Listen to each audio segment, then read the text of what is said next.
Will we be saying goodbye to GEEK? Or will the Kingslayers prevail under the pressure, under the boot of the Monarchs? RRQ Hoshi. We'll have to see.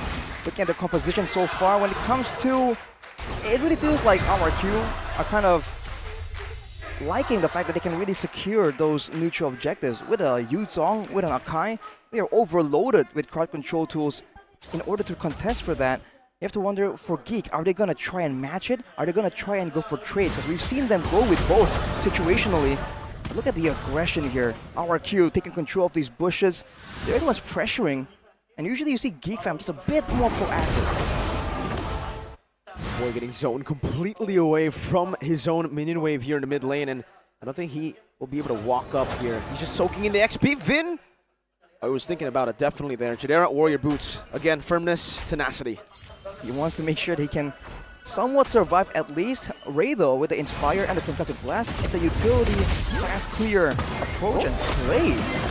Very careful about getting hit with that stun, but I guess that's, you know, how much he fears the potential for GEEK to just go in aggressively when you least expect it.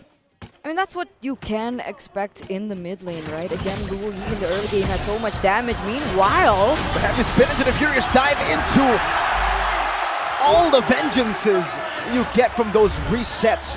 Straight for the turtle, it spawns in 4 seconds. RRQ strike first in Game 5. First blood, but only onto Vin up until this point, right?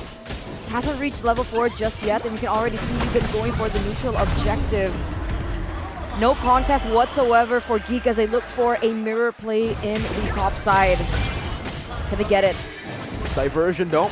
All the way up top. Vin cannot chase them. They're here just to relieve some pressure away from Skylar in this lane. A 2v1. Vin! Final slash from Beloyski back, forcing him to flicker. This is a dangerous call from Beloyski. He went with the flicker, knowing that there's a lot of aggression, gap closing tools from RRQ. But that means he doesn't really have a Purify, so if Dawn feels that Chidera is too slippery or a boy is too difficult, too covered, he can still go for Beloyski. And this also forces a boy and Beloyski to kind of split apart unless they want to be comboed and knocked up together with a Petrify Furious Dive combo. So that Yuzong pick is just looking more and more valuable as the game goes on. The audience prediction, it's been up and down. Honestly, earlier on it was like a 50%, 59%. for RRQ, but we're back to 70%. I think after 2 convincing wins by RRQ, the Kingdom have rallied even stronger than before. But again, up until this point, back into the game, 3 minutes has elapsed. We're looking at 40 seconds to the net neutral objective. Irad level 6, Ray as well. What are we expecting here? Do GEEK need to look for an opportunity, or do they just try and weather the storm that is RRQ? I think they definitely want to weather the storm just a bit more. Everything, even the roamer, is just so aggressive from the side of RRQ. And Skylar here, knowing that he has the backup, goes in aggressive, chunks the members of GEEK low. But hey, this is a similar situation. We've seen RRQ getting punished for this, but look at the boy! Forcing another flicker, Vin. The flicker hunters so far this game. Beloy and a boy, both having to burn theirs. Right as the turtle spawns up top this time for RRQ, Irad wants to go for the steal, probably forcing out Ray with Retribution, and he does get that. Boy caught in the dispersion and the rotation once again in the mid lane, forced back. But this is the regular season GEEK fam that we know with a floor rate. Oh, a dive from Dawn. Eternal Guard no connects on to Dawn, and Luke is there to follow it up with a Donor Wolf King, and then another final slash from Vin. The capitalization of the burnt flicker earlier. But now Luke tries to go for a trade, plays right there with his Virgin and pops into Diversion as well. A pullback with I'm Offended. Vin's still able to survive for a bit right now as he gets chased down. Still the Vengeance resets though, and in the end, he will fall. He will crumble to the Appraiser's Wrap. The heavy spin up top will mean that Chidera will be pinned down even with a Purify right into the Petrify and the Furious Dive of Dawn. Skylar munching on that turret. This is so much value for RRQ. Everything is going right for them. Beloyski might be the next one to fall, but he's still able to get out. Regardless whether or not he fell, RRQ pushed this 1.2k. They got the turtle. They were able to get kills on the board. Vin was able to get a solo onto a boy, was able to buy so much time for them to eventually take down and punish Chidera. Things are not looking great for GEEK if they want to stay and if they want to fly out to Riyadh. Everyone from RRQ just stepping out right here. We saw Dawn make crazy plays in the previous game and even in this game, just surprising both GEEK and us on the desk. But Vin on the Arlet, despite the meme and the beliefs of the people that he hasn't really been able to play this, he seems to be really comfortable just waiting for all these opportunities, capitalizing, forcing GEEK fam to really use all of their battle spells defensively instead of aggressively. And immediately they rotate towards jungle. They are playing this so calculatively. Ray with the taunt, now with I'm Offended as well, trying to bait out that heavy spin. Irad saving it to the very last second and is able to escape. Great trade of spells here for RRQ. They went for that play very, very early on. They're trying to shut down Ray so they can really get the more guaranteed neutral objectives. By all means, in the previous 2 games, the fact that they were able to get those lords so decisively is a big part of why they were able to actually find success and win against GEEK fam. But look at this diversion. Back up top. We're going to look for a little bit more of time here. Despite GEEK going for it, RQ want to clap back. Oh, right with the final slash, Irad comes in to petrify onto Ray with now the Bloom coming back. And the Brazier's grab not going to be enough to help him survive. He wasn't even able to let it get out. He got bursted down by Clay and Luke.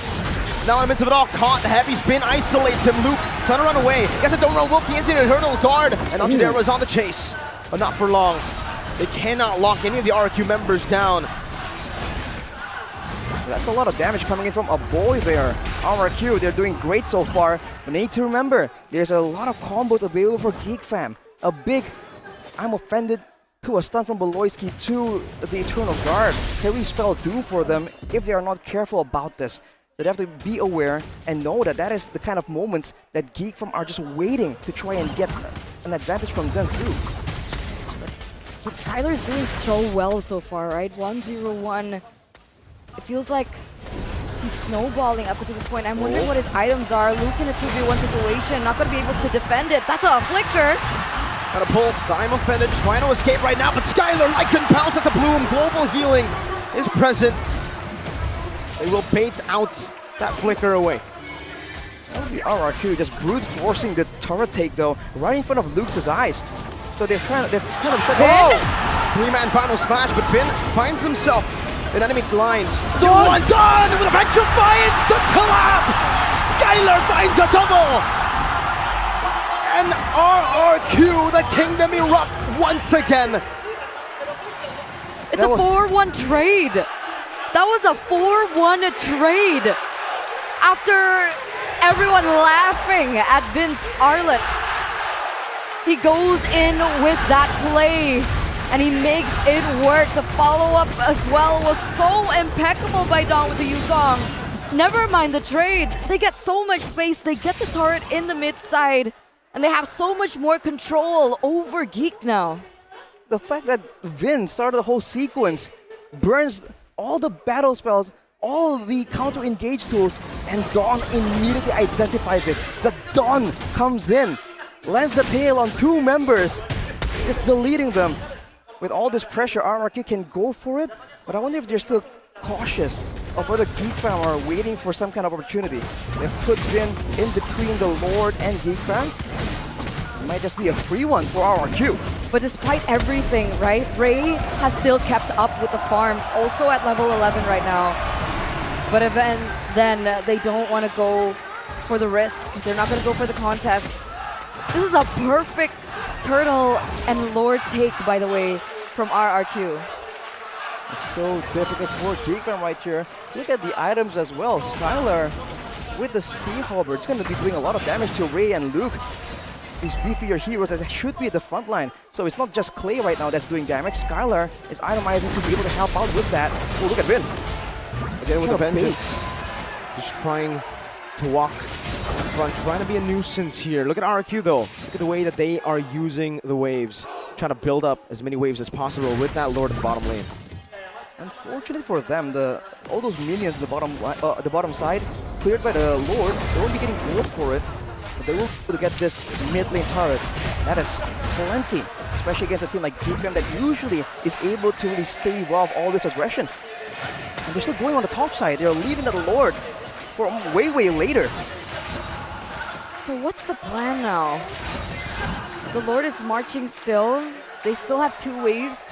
It doesn't collapse at the right time, but it still is a push from 2 ends.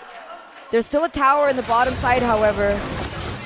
What is GEEK waiting for? Is that a diversion? Oh no! Oh! Divergence and a heavy spin, and Rad finds the pin onto Luke, but they're on another man's base. A boy finds a kill. That's Finn as well. That's 2. A greedy play from RRQ into the base of GEEK fam, and it did not pay off. Luckily for them, no shutdown, so they don't lose too much.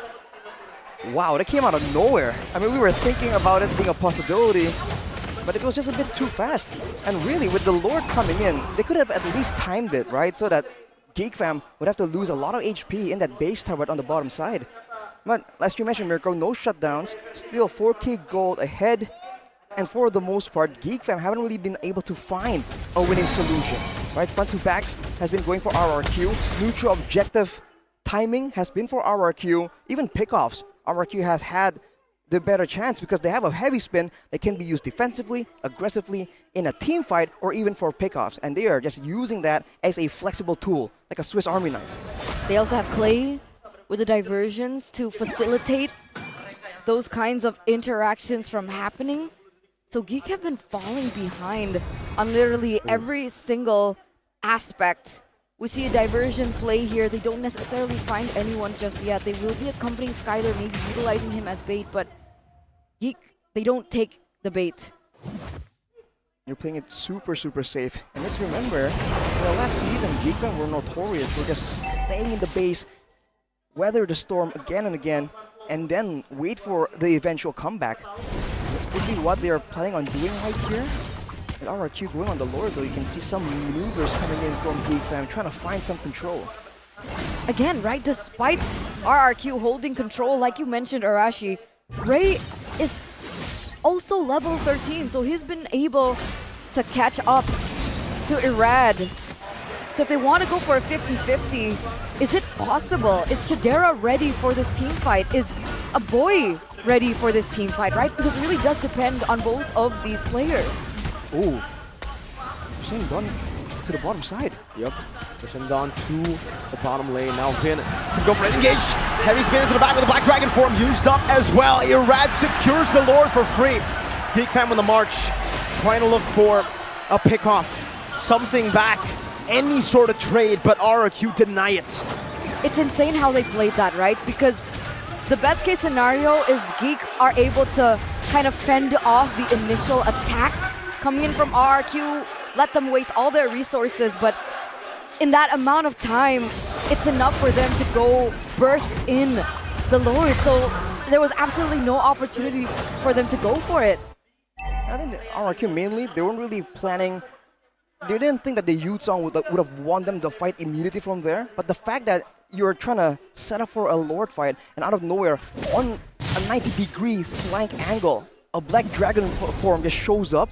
I think that definitely shook GEEK fam a bit, and that is what RRQ used to just immediately just burst down that Lord. Now with the Lord coming in, they're still not going for a 3-wave push, but they're making a play for the base turrets. 3-wave spin with a flicker forward with the final slash, but it gets baited into the base turret. Now as Ray is able to lock him down under the base turret. Finn with immortality, melted down by Chidera, but the enhanced Lord has done work. Up top, it's a base turret taken, and RRQ instantly disengaged. GEEK fam though, they want to continue. Luke marches on forward, but notices that RRQ have dispersed a bit too fast. So let's go back and circle to that question, right? We're already at 14 minutes. Can GEEK defend this? Do they have enough in Chidera, and do they have enough in a boy? Chidera and a boy? I mean, Chidera can shred down the Lord if it's being used. A boy can clear relatively well, and with the Eternal Guard being an extra factor in the fights, I think we're looking, like you mentioned, Eternal, like you predicted, at a very, very long game, potentially. Skylar is a 2,600 gold ahead, already at full items, but Chidera only 1 item behind right here. I think that healing becomes a big problem here for RRQ. Florin, the longer the game goes, will be able to have technically more healing and a lot lower cooldowns as well. So I think for RRQ, they have to really try and strategize and find a way to get a surprise play in the base. As I really talked about how GEEK is just so good at just defending again and again. So late game? Late game will favor. I would put my money on GEEK fam when it comes to the late game. When it comes purely to like a 5v5 collision, which is why I feel like RRQ will have to find ways to get a big Black Dragon form or a big heavy spin or a big diversion play before they can really claim that victory that they so desperately want. They probably take some more free enhanced lords, but I think that ultimately will be only for them to pick up 1-2 base turrets, right? But the ultimate end angle for RRQ is either a team fight or an evolved lord. That's when GEEK fam are forced to answer. That's a diversion. Yuzong is at the bottom of the map, ladies and gentlemen. Keep an eye out for him. Chidera is positioned in perfect way. Finn gets locked down by the lord that knocked him up. Now Ray in the midst of it all, it's gonna be done. Rises to the back, but Eternal Guard catches him. Mortality used. Chidera ultimate of nature, but look at the choke point now with Luke able to find the Don't Run Wolf King around with a heavy spin, is trying his best to get rid of the GEEK fam members. RRQ dispersed. Luke finds that I'm offended, but now Skylar goes in for a desperate play, fighting Maloyski, but will lose his life with GEEK fam chasing. It seems Skylar is still able to survive. He runs away with the GDS movement speed, but the enhanced lord will spawn up top. GEEK fam know it. They want to take the big plays. This might be the end. In the mid lane, marching down. I'm offended on the Skylar. Ray will knock up. Oh no! They're chasing Skylar, but he has the GDS once again. Now the enhanced minion waves come down. And so does Vin. Dawn 4 seconds, Irad 11. An Eternal Guard. Trying to spot out the diversion. Oh, no. Ray walks up. Skylar is running for the hills for a boy, but he might be caught now. A boy running too far from his team. That Skylar picks up an unstoppable, a bait, and an elimination for Skylar. That was a mid laner traded for a mid laner ultimately, but look at RRQ marching down in the mid lane. Skylar is still available. Vin and Dawn are on the way as well. These base turrets are going to be falling with everything on the line. They find Luke with the final slash, and I'm offended, not connecting. RRQ slowly but surely marching down in the Kingslayer's base. That's a 3-man stun from Beloy. Luke with the Don't Run Wolf King with the Black Dragon form gets used up, and Ray is going to be isolated with a heavy spin. Finn also isolated in the back. Ray still able to survive right now as he gets so much sustain. Meanwhile, Finn, he cannot say the same thing. He shall crumble under the 3 members of GEEK fam. 2 base towers taken by RRQ, but look at the goal difference. GEEK fam is closing it, and this is the signature GEEK fam, the defense every single time when they know that their backs are clear, are safe from any play. We've seen that when it comes to items, a boy and Chidera now output damage that RRQ cannot ignore, and Skylar, being the early game hero that he is really struggling to keep up with the damage output from Chidera, especially in these short bursts of engagements that are reliant on big ultimates like the Black Dragon form, like the heavy spin. With 2 base towers, they can still go for a great play, a diversion maybe for a big flank, or just go for the Lord. But now it's getting scarier and scarier, less guaranteed as the seconds go by. But even then, right, 30 seconds next for the next Lord to spawn, but look at the position that it's spawning in, right? It's on the bottom side of the map. Meanwhile, RRQ were able to get that inhibitor in the top side, so that in itself is working in favor of RRQ, with the fact that they still have the Luo Yi to play around with the macro. They have the Yuzong as well in case they want to go for it. This is going to take extra amount of brainwaves from the Triple B to work out this macro, to work out this Lord dance. For sure. Looking at the items as well, Ray going for all, ability-based physical damage reduction, and Athena and Oracle. He knows that there's going to be ability-based damage coming in from Skylar, from Frey. He needs to be that extra frontline because Beloyski is not. a tankier hero that can initiate or counter-engage. So right now, when it comes to just short trades, the Florin healing now becomes a big problem. Because even if RRQ can chuck someone down to half HP, unless they can really seal the deal and take him out, put him on death timer cooldown, it won't be enough.